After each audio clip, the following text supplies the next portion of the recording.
Hi everyone, welcome back to our part 2 video of the Alu-Cab Canopy Camper build.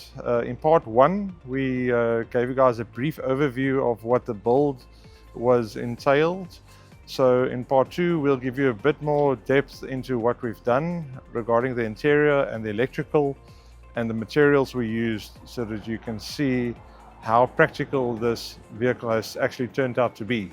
So by designing the layout of this vehicle before we started the build, this allowed us to see that everything would fit perfectly and would work practically in the space before we actually implemented anything. So we partnered up with D&H Manufacturing. They assisted us with the AutoCAD and 3D scanning and the modeling of the interior.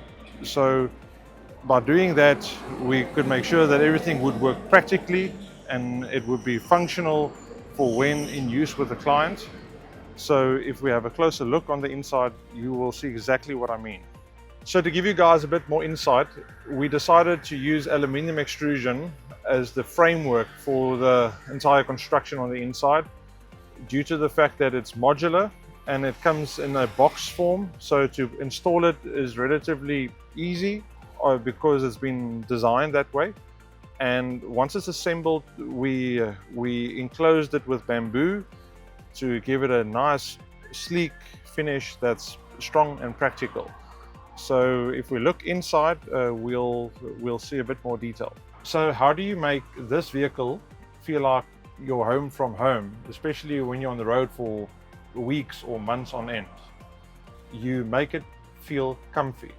And by doing that, we decided to go with nicely finished off aluminum extrusion that we decided that'll work best. It's lightweight, it's strong, and it's quite adaptable depending on if the client changes his needs at a later point. And we decided to use bamboo wood as the tops because it's nice and strong and it's fairly durable. And also on the front of the drawers, we use bamboo tops to finish them off, so that it looks nice and elegant and practical. Over here we've got a storage cupboard for your clothes, because when you are on the inside you end up standing most of the time. So obviously getting dressed, it's quite comfortable being at this height, getting your clothes out of this shelving area over here. And we've got molly plates on the side here for various other kits you want to add on, like a first aid kit or other pouches you might want to add on. And the 2 Engel fridges are mounted at the back.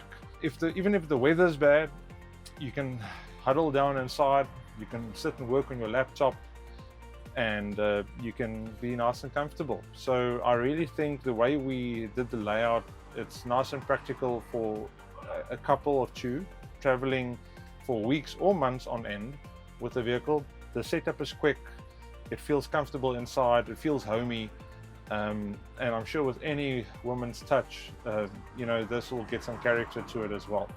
And this addition is the pantry, kitchen, whatever you want to call it. So it's on the side of the vehicle, underneath the awning. So when you're stopping off next to the road or at your campsite, this will be stocked up with your daily essentials, everything from your spices to your non-perishables and also cooking utensils. Below the pantry, there's a cover that comes off, which is kept in place with magnets. That's a deep cavity where you can put pots, pans, braai casseroles, the works. Even maybe store non-perishable containers such as rice and pasta, those type of things. As we all know, battery systems are always a big talking point, and everyone wants to run the largest inverters with the largest air fryers and induction stoves and so on, and that's all fine. There's nothing wrong with that. But for this specific build, our client requested something more simpler but still very effective. And just to give you a bit more insight into what we went with, we installed 2 100 amp hour lithium batteries with a Victron Orion 50 amp DC-DC charger and a 15 amp MPPT solar controller with Victron's BMB712 smart shunt with monitor. So you've got full Bluetooth access to the devices to monitor the battery system. And with all this, he'll only be running his 2 Engel fridges and a couple of lights, and obviously charging his cellular devices and radios and lights. So based on the calculations we did, we think that's ample capacity for the traveling he'll be doing. So and another thing we kept in mind as well was we fitted this battery isolator switch. Since we've got 2 100 amp hour batteries, if one battery fails, we can select only one battery, or you can select both batteries, or you can switch the system off if something goes wrong. So that's what we did over there, and we installed a 220 volts AC input plug. So there's a separate Victron charger that plugs into this Brad Harrison connector over here. So if the vehicle is at a camping site or it's in storage or whatever, then the external charger gets plugged in and it keeps the batteries fully charged.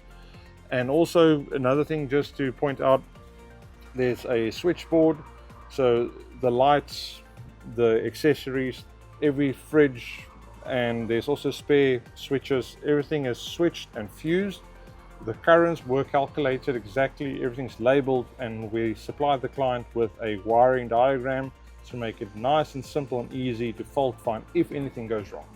So that's one important part about this build that I find very, very important. People don't take the electrical side of these installations seriously enough. If you are in the middle of nowhere, you've got peace of mind that this system is easy enough for you to understand. Everything's labeled, everything's fused properly. We did the calculations. So that way the beer stays cold and your holiday keeps on going strong. I'd like to thank you guys for watching this video. Please follow the link below to get in touch with us regarding this build if you are interested. The plan is to manufacture these in kit form so you can install it yourself with the full installation manual. This whole thing will be plug and play. So if you're interested in this or want to find out more, please reach out to us, follow us on our socials and subscribe to the channel. We'd like to hear from you guys.